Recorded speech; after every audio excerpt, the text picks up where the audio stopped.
Hello everyone, good morning সবাইকে। কি অবস্থা, সবাই কেমন আছেন? তো শীতের দিনে যদি এই ঠান্ডা ভাত আর সাথে যদি মূলার ডাল থাকে তাহলে তো সকালটা পুরো জমে যায়। তো ওইদিকে মা সকালবেলা ঠান্ডা ভাত মূলোর ডাল দিয়ে মাখতেছে, মানে কি বলবো, সকালটাই যেন একদম ফুরফুরে হয়ে গেল। তো বন্ধুরা, কার কার এরকম রেসিপি, এরকম খাবার খেতে ভালোবাসো, কারা কারা খেতে ভালোবাসে, সবাই প্লিজ কমেন্ট করবে।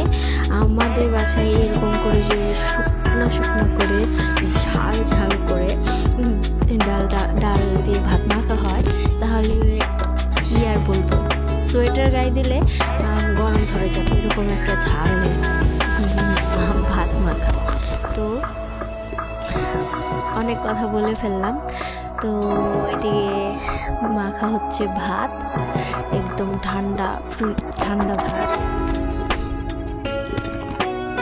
তো এদিকে মাখা জাকা হচ্ছে।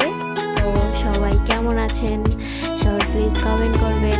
আজ অনেক দিন পর ভয়েস ভিডিও দিচ্ছি। এদিকে মাখা জাকা হয়ে গেল।